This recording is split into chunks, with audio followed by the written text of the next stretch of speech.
Përshëndetje, unë jam Briken Krasniqi nga Kids Day dhe sot po vazhdoj me podcastin e radhës. Dhe mysafire të veçantë sot kam Alba Qose. Mirë se ke ardhur, është shumë kënaqësi me të pas sot në mesin tonë. Faleminderit shumë për ftesën. Mirë se u gjeta. Tani kemi përcjellur social mediat e juja dhe ju jeni pasionante e madhe në edukim. Jepni këshilla të jashtëzakonshme edhe prindërve, edhe të gjithë atyre që duan të jenë të edukuar në këtë aspekt. Lidhje me edukimin e fëmijëve, çfarë është normale, çfarë mund të duket si normale, por nuk është, dhe me të vërtetë kjo është shumë këshilla të bukura. Faleminderit. Gjithashtu, faleminderit shumë për librin që e ke sjell për mua, për të gjithë ju që nuk e keni pa ende, është gjithashtu edhe autore e librit Mimo, një libër shumë i këndshëm për fëmijët e moshave të hershme që mund të lexohet përpara gjumit, apo? Na thuaj pak më shumë për librin, si erdhi ideja? Si vendose të bësh një libër të tillë dhe pse? Në fakt kam kaq shumë ide për librat. Dhe pikërisht ato që ju nevojiten më shumë nënave dhe fëmijëve. Dhe ky libër për kohën e gjumit erdhi pikërisht në ato momentet kur unë ndeshesha me nëna që e qanin këtë hallin e gjumit shumë, domethënë, që fëmia im nuk fle, merr shumë kohë përpara gjumit për ta vënë në gjumë, kështu që mendova që duhet të bëj një libër për kohën e gjumit, për t'i treguar edhe prindërve në fakt se çfarë është normale dhe se si ata mund ta përgatisin fëmijën për në gjumë. Fëmijët e kanë zanat që para gjumit dhizen kështu dhe fillojnë kanë shumë për të treguar, për të dhënë krejt informacionet e ditës. A është kjo nga llastimi që e kanë, apo është diçka normale që fëmijët kanë nevojë të shkarkohen përpara gjumit? Është pikërisht një moment, i cili është ai momenti i ndarjes, dhe është një moment shumë delikat dhe vulnerabël për fëmijën.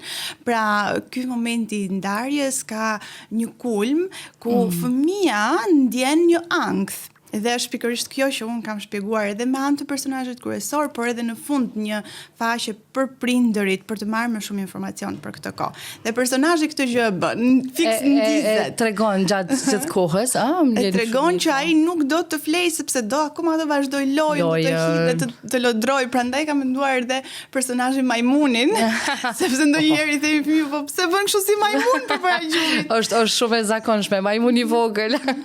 Me të vërtetë, po. Ishte shumë e këndshme dhe më vjen mirë që keni menduar këtë gjë. Nganjëherë duket sikur fëmijët vetëm rriten ashtu, vetvetiu, mirë, po kur dalem edhe mendojmë, shohim që ka shumë detaje, ka shumë gjëra që ne duhet të jemi shumë të vëmendshëm gjatë gjithë kohës. Për ditë se për çfarë po zhvillohet, si po shkojnë gjërat. Dhe një temë që kisha dëshiruar me bisedu bashkë është tantrumet. Ndoshta nuk e kemi një fjalë adekuate në gjuhën shqipe. Kemi adaptuar këtë shpërthimet, po që fëmijët e moshës së hershme i bëjnë. Sidomos prej moshës deri në 5 vjeç janë të theksuara. Sa janë normale, cilat moshë është më normale, edhe kur të duhet mendonim se tani mjaft është edhe du të kalojmë si fazë. Tantrumet dhe shpërthimet emocionale janë pak a shumë duke njësoj, por janë dy gjëra të ndryshme, sepse në një shpërthim emocional, fëmia patjetër ka emocione intensive dhe mund t'i shprehë ato në një mënyrë dëmtuese, vetë dëmtuese, duke bërtitur, duke ulëritur, goditur, gjëra kështu po. Dhe kur kemi kaluar në tantrum, është një formë pak më e pa vetëdijshme pra e fëmijës, kështu që unë ndaj gjithmonë në nivele. Dhe them, kur jemi në një shpërthim emocional, ne mund ta shqetësojmë pak më shpejt. Më shpejt. Pra fëmia është i vetëdijshme. Është më i butë si reagimi i fëmijës. Ndërsa tantrumi është kur fëmia ka kaluar komplet në pa vetëdije dhe tani nuk din më çfarë bën. Dhe nëse ti ja jep atë gjën që ai ka kërkuar, pra pse e ka nisur shpërtimin, nëse është në tantrum ai nuk e do më, nuk e pranon më. Kështu që ka vetëm nevojë të shprehë atë gjendjen. Prandaj them që tantrumet si për kufizim i kemi nga mosha fillojnë 15 muaj, rreth 15 muaj, deri në 3 vjeç, 3 vjeç e gjys. Pas kësaj moshe nuk është më normale të kesh tantrume, sepse fëmia është më i rritur, di të shprehet pak më mirë me fjalë. Pra mungesa e fjalorit është gjithashtu edhe një di të komunikoj më mirë nevojat e tij, dhe mund të mësoj, pra të vetë kontrollohet, por kjo bëhet eventualisht. Nuk mund të themi që një fëmijë 3 vjeç të di të vetë kontrollohet. I duhet kohë, i duhet dal nga dal të praktikoj. I duhet praktik, i duhet një prind që është i rregulluar emocionalisht. Është i rregulluar, domethënë patjetër, po. Nuk themi që ai mëson vetë të vetë rregullohet. Kjo nuk mund të ndodhë sepse ajo pjesë e trurit që është përgjegjëse për vetë rregullimin e emocioneve, për logjikën, për arsyetimin, nuk është online, themun. Pra truri është komplet i fikur kur fëmia është në një shpërthim emocional. Domethënë ai ka kaluar komplet në reagim emocional që nga jo çfarë lexova është që fëmiu nuk mund të kontrollojë tani më arsyen, edhe gjithçka është vetëm ndjen sikur reagim ndaj frikës ose rrezikut, edhe kështu truni e percepton, e merr informacionin edhe pastaj është vetëm në një lloj alarmi për te që edhe këto shpërthimet janë për shkak të një formë mbrojtje ndaj kësaj të panjohurës për ta në është mënyra se si zhvillohet truri njerëzor. Ne kemi sistemin limbik, i cili unë them është ai truri emocional, por më pas zhvillohet ai korteksi paraballor që është pra një pjesë më e sofistikuar e njeriut. Dhe korteksi paraballor mbaron së zhvilluari në moshën 28-30 vjeç, po themi. Dhe nuk mund të presim që fëmia 3 vjeç, të mund të aksesoj këtë pjesë të trurit në momentin që për të është një rrezik, edhe kur ti nuk i ke dhënë diçka që ai don, kur i ke plotësuar një dëshirë, për të është rrezik, ose kur prindi i vërtet pikërisht është kjo pjesë e trurit, alarmi i sistemit limbik i amigdalës që vepron në atë moment. Dhe prandaj pjesa paraballore, më them fiket, arsyeja fiket, nuk ka më logjik, nuk ka arsyetim. Shpeshherë perceptohet sikur llastim, dovëmendje, ose prindërit ndjehen shumë në siklet, sidomos nëse këto tantrume ndodhin në publik, në dyqan apo në rrugë.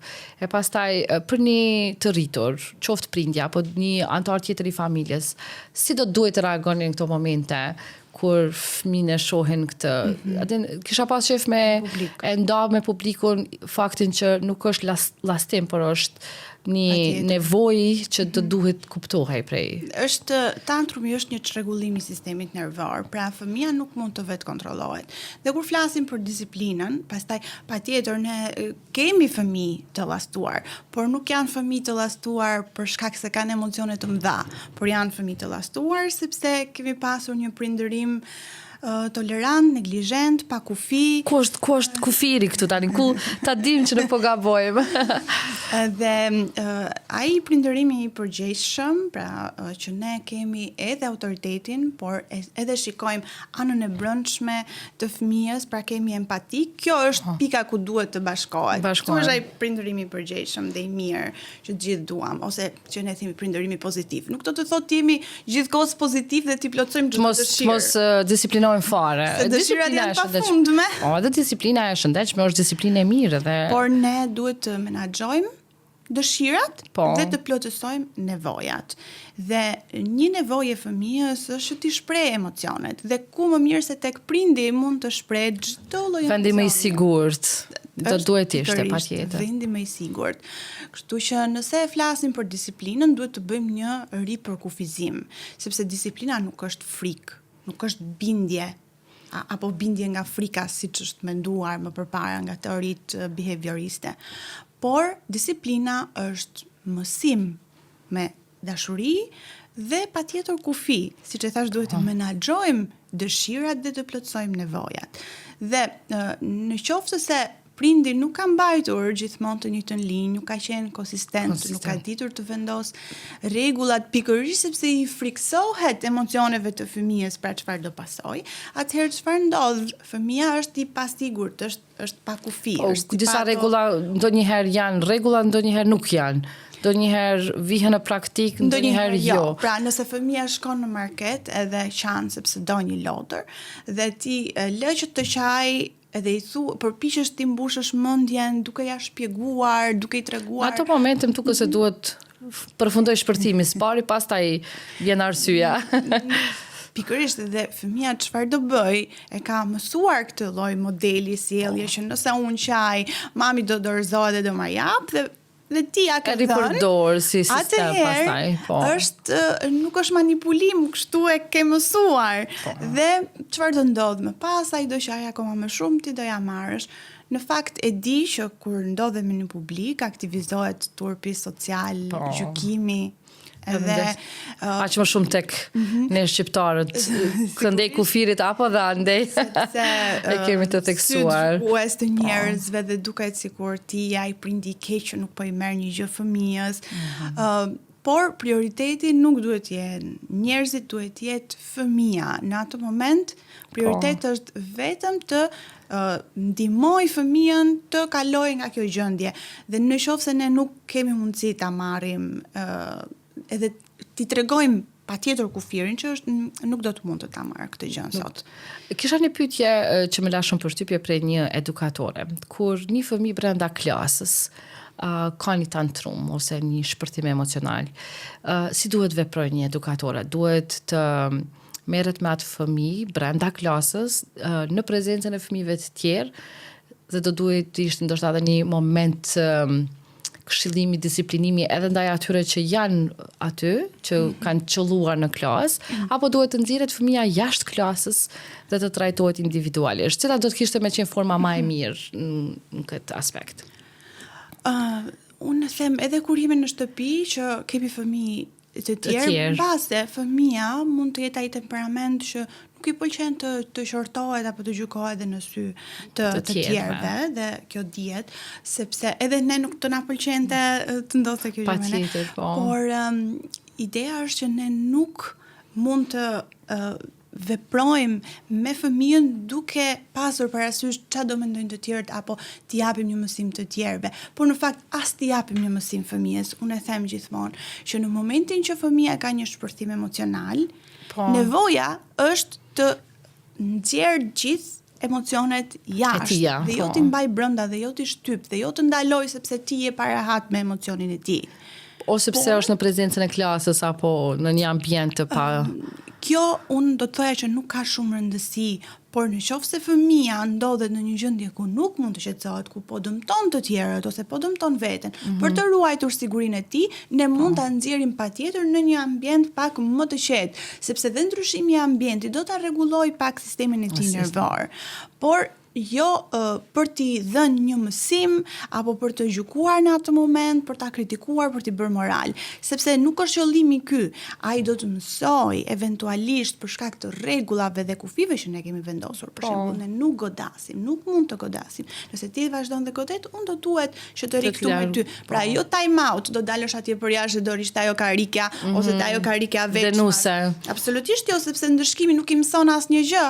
I mëson që unë jam i keq kur bëj këto veprime. Po, edhe i ndalon shpreh emocionet në të ardhmen, se në qoftë se unë pastaj si i rritur shpreh emocionet, atëherë do të ndihet sikur ka bërë një faj që duhet jetë dënuese. Dhe mendoj që pastaj në proces të rritjes do ta dëmtoj fëmijën. Patjetër, sepse emocioni ka një qëllim për të treguar se si ti ndihesh nga brenda. Dhe ne e tregojmë jashtë. Unë kam bërë një këngë, kam shpikur kur vajza ime ishte 2 vjeçe që filloi me këto shpërthimet e mëdha. Edhe i thoja, emocionet janë i kemi brenda, i nxjerrim jashtë. Dhe bëjmë melodi. Thjesht po na tregojmë se si ndihemi. Nuk ka një qëllim as të dëmtoj njeri, nuk janë të këqija, pra nuk ka emocione pozitive dhe emocione negative. Edhe zemërimi është i mirë. Nuk mund të themi që zemërimi është i keq. Zemërimi është i keq nëse ne dëmtojmë dhe vrasim dikë. Bëjmë një veprim në bazë të zemërimit. Nëse përdorim zemërimin për të dëmtuar dikë tjetër, atëherë është i keq, por për aq kohë sa vetëm si ndjenje mbetet brenda. Se mund të themi jemi të zemëruar ndaj një padrejtësie që është bërë një shoku, për shembull, a është zemërimi i mirë apo i keq? Është i mirë. Atëherë nuk mund të themi që është i mirë dhe i keq, por sjellja nuk lejohet. Dhe prindi pikërisht kështu i vendos kufit, duke ndaluar sjelljen. Nëse do duhet ta ndaloj sjelljen fizikisht, do duhet ta ndaloj. Por kjo nuk do të thotë se duhet t'i vërtas dhe të lidh identitetin e fëmijës me sjelljen. Pra, identitetin nuk mund ta prekim. Ajo është gjithmonë një fëmijë i mirë që mund të zgjedh të bëj veprime të gabuara, të cilat ne ja ndalojmë, sepse prandaj jemi prindër. Edhe edukojmë edhe disiplinojmë. Me të vërtetë ne tani kemi kështu social media, kemi mënyra të ndryshme se si mund të edukohemi. Apo i ndihmon kjo prindërit që të jenë, se ju jeni çdo ditë në publik aty edhe merrni shumë mesazhe, me siguri që kërkesa nga prindër të ndryshëm. Si është gjendja tani? A jemi më të vetëdijshëm, jemi më të lirshëm me fëmijët tanë në rrugë, nuk reagojmë keq ndaj tantrumeve apo shpërthimeve, atë ka me dëgju me në këtë aspekt. Ne po mësojmë, edhe të gjitha këto burimet e shumta të informacionit janë duke na ndihmuar që ne të zhvillojmë këtë vetëdijshmërinë, se kjo është më rëndësishme, të vetëdijsohemi. Por kjo nuk e çbën faktin që ne jemi rritur në një mjedis krejt tjetër emocional, ku nuk kemi pasur mundësi të shprehim emocionet tona. Njerë duhet të rregullojmë veten pastaj. Duhet është punë shumë e madhe me veten për të kuptuar nga na... se nuk na vjen natyrshëm, nuk e kemi të kuruar prej fëmijërisë që ne dim të reagojmë, duhet... Po që informacioni patjetër na ndihmon të vetëdijsohemi, por nga ana tjetër, duke qenë dhe burime kontradiktore të shumta, kjo edhe më intereson, na bëj shumë konfuz, dhe nëse prindi nuk di të filtrojë informacionet ose të shikojë çfarë funksionon për të dhe çfarë jo, ose nëse i merr shablon që i thon bëj kështu, ulu në nivelin e fëmijës, bëj këtë thuaj kështu, funksionon në base për atë fëmijë, ose në base ti je një prind që nuk i ke vënë kur kufi fëmijës, tani nuk të funksionon më kjo me të parën ose patjetër. Keq informimi gjithashtu është një problematik tjetër, edhe çfarë është e drejtë, çfarë të besojmë e çfarë mos të besojmë nga vinë këto informacione është një tjetër pikë që me të vërtetë. Por edhe siç e thash në fillim, duke qenë se ka në këtë kohën tonë moderne, ka një boom shumë të madh prindërimi i butë ose prindërimi pozitiv. Dhe kjo ngatërohet me të shihni gjatë gjithë kohës i mirë dhe i butë dhe ti plotësosh fëmijën pa asnjë limit. Vetëm mos të qaj. Pra, ky është problemi që ne kemi shumë angth kur shohim fëmijën duke qarë sepse përkthejmë si një dështim i joni. Ose thjesht jemi parehat dhe sistemi ynë nervor kur shikon një person që është duke qarë dhe duke shpërthyer nuk e përballon dot e merr ashtu siç thatë që parë si alarm, si rrezik. Në fakt, një fëmijë shqyqan është thjesht një fëmijë që po na komunikon diçka, që ka një nevojë. Aq më shumë kur nuk e ka fjalorin për të shprehur me fjalë, do të përdorni qarë. Ashtu si një bebe. Si një bebe, e vërtet, po. E qara nuk është problem, them unë, asnjëherë. Por problem do të ishte nëse ne i bërtasim që thjesht të pushojsh së qari sepse na bezdis ne. Dhe është normal edhe të bezdisemi se si nuk ka prindër perfekt.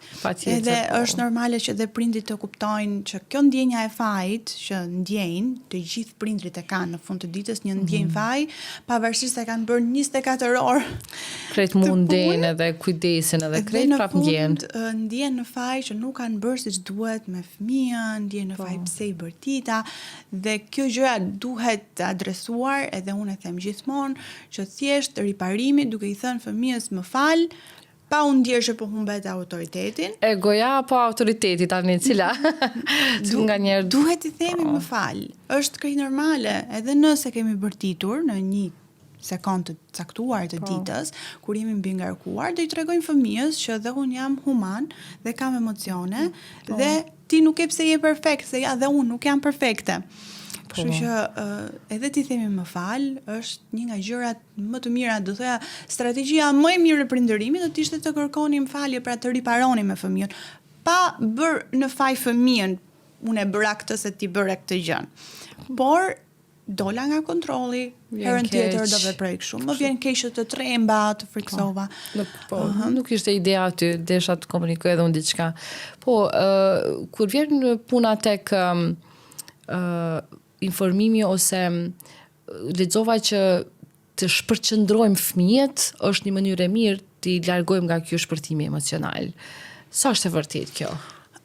Shpërqendrimi duke filluar shifeni diçka tjetër, duke shumë e gabuar, jam absolutisht shumë kundër, sepse ti po i tregon që ti nuk je rehat me këtë emocionin që ka fëmia, që duhet ta xhbëj më një herë, ta ndaloj. Dhe pikërisht këtë gjë nuk duhet të bëjmë kur fëmia ka një shpërthim, që ne të duam ta ndalojmë me një herë ose të duam t'i japim një mësim aty për aty. Pse? Sepse ne nuk e përballojmë. Në fakt, siç e thash, emocioni duhet të shprehet. Nuk ka një ligj tjetër për emocionin.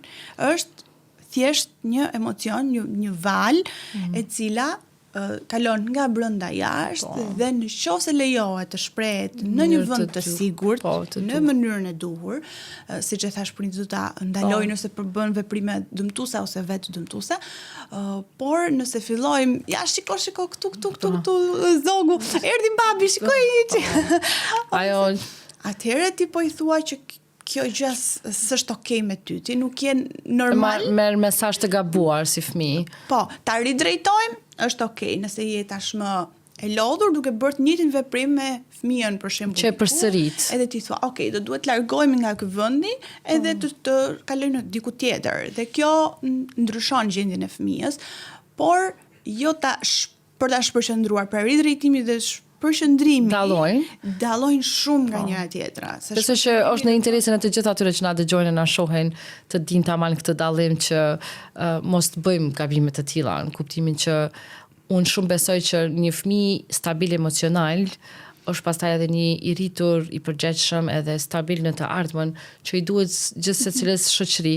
Edhe unë jam shumë idhëtare që në familjen e hershme ti emërojmë emocionet sa më herët në moshë, që fëmijët të ditë të shpreh, të plotësojmë fjalorin e tyre rreth emocioneve, që pastaj kur ai ndjen një emocion do të di si ta shpreh dhe kështu në mënyrë të vazhdueshme derisa është një I rritur. Që mos ketë nevojë të godas kur të rritet dhe të jetë I zemëruar, siç bëjnë shumë njerëz akoma sot, sepse emocionet e tyre janë shtypur gjatë gjithë kohës, nuk është lejuar të jetë I zemëruar ky fëmia 3 vjeç, sepse është thënë je një çun I keq nëse zemërohesh. Dhe kur rritet, çfarë ndodh? Ky nuk ka mësuar një aftësi për ta menaxhuar emocionin, sepse së pari nuk është lejuar ta ndjej, ta shoh çfarë është, si është, çfarë kanë eliminuar këtë mundësi. Si e përballon trupi im këtë emocion? Si shfaqet në trupin tim? Si e ndjej unë brenda dhe si shfaqet nga jashtë. Edhe pikërisht me grupin e vajzave, nënave, që kam në trajnim, po I tregoja një libër, Gogoli I ngjyrave. Është një libër shumë I mirë për menaxhimin e emocioneve, sepse I shikon edhe I emëron dhe I ndan ngjyrat sipas emocioneve. Secilin emocion ka një kavanos të veçantë, por në fillim ky Gogoli është I gjithë I lëmsh, thot, ti je I gjithë I lëmsh, me ngjyra të përziera. Dhe pastaj thot, jeshilja është relaksi, është hareja, e verdha, edhe I emëron me anë të ngjyrave, po dhe tregon dhe si ndihet zemërimi, thot, djeg si zjarr, është I kuq, rreth si shuplak. Edhe vajza ime, që është 4 gjysmë, e ka mësuar komplet përmendësh atë librin.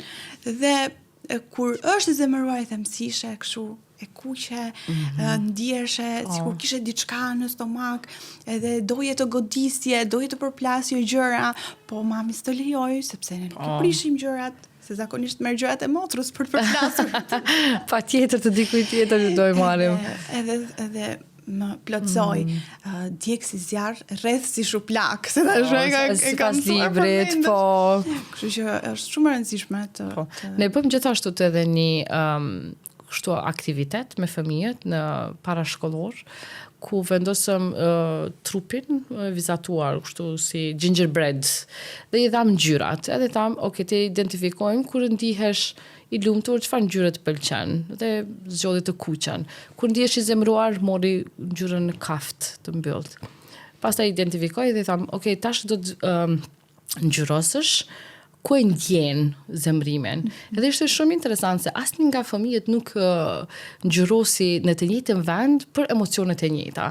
Dikush thoshte që I ndjej emocionet e barku, dikush të kyçet e dorës, dikush të koka, po, edhe kishin vende të ndryshme, emocione të ndryshme. Ishte shumë e veçantë me pa që se si ata I ndjejnë, I identifikojnë që kur të ka këtë ndjenjë, dhe ditë të identifikoj cilën nga këto, zemrimin, gëzimin e ka tani, se nga njëherë disa prej emocioneve dhe prej nga zëllimit shumë të madh fillojnë të qajnë, ose ju përzihen pastaj ndjenjat. Po, është edhe një film me emojis, është Inside Out. Po, kemi parë. Fantastike.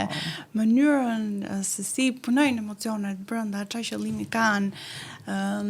Dhe është një pjesë shumë e bukur ku është ajo mërzia ose trishtimi, sepse do do humbte kujtimet të fëmijërisë, atë shokun imagjinar të fëmijërisë.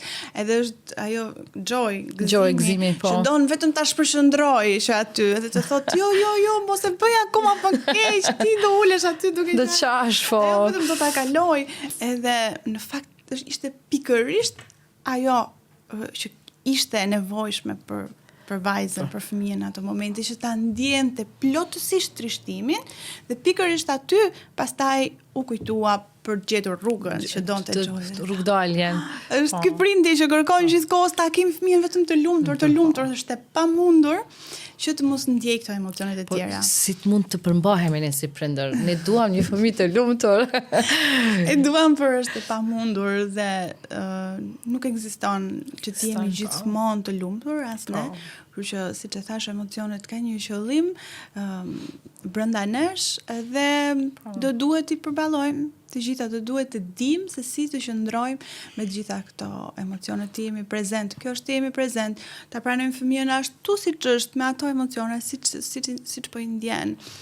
Kështu që vetë kontroll, marrim frymë dhe themi tani. Cilat janë teknikat për ata që po na shohin e dëgjojnë? Cilat ishin disa teknika që do të mund t'i bënim bashkë me fëmijët tonë, sepse këta Kids Day është një platformë e cila ofron shërbime për kopshtet, institucionet e familjes së hershme për menaxhim.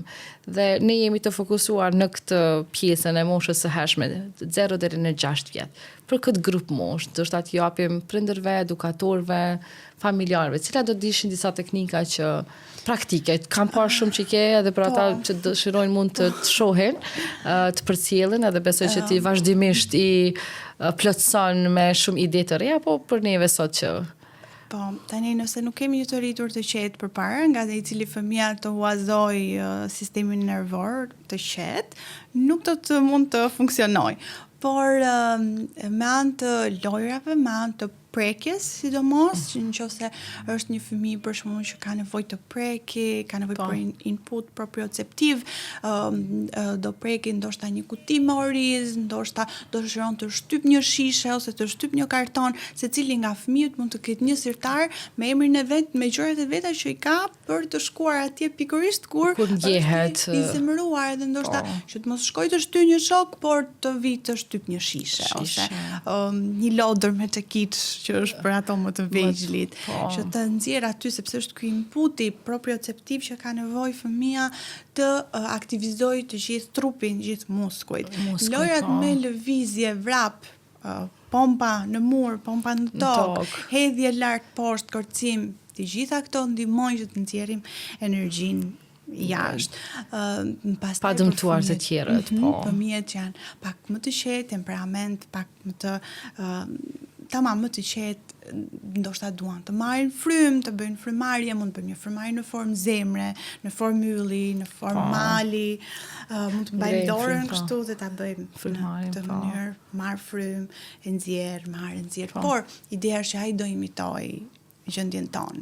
Dhe nëse është në majë të shpërthimit, nuk do të mund të na dëgjojë kur ne i thim qetësose, merr frymë tani. Po, ti mësojmë si teknika parandaluese.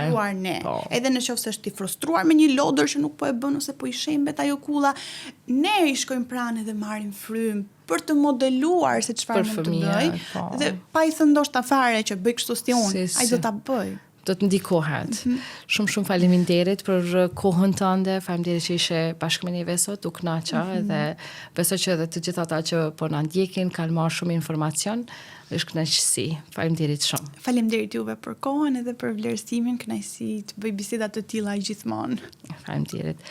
Të dashur, gjithashtu dëshiroj për juve që ndoshta nuk keni dëgjuar ende për Kids Day, mund të na ndjekni, mund të klikoni dhe të shihni se çfarë ofrojmë. Kids Day është një platformë për të gjitha institucionet e familjes së hershme, tashmë me një aplikacion për prindërit dhe për edukatorët, që ndihmon të gjithë në një menaxhim sa më të mirë të kopshteve, qerdheve, institucioneve parashkollore. Për më shumë, na ndiqni dhe do të merrni të gjitha ato që nevojiten. Faleminderit, e shihemi në podcastin e radhës.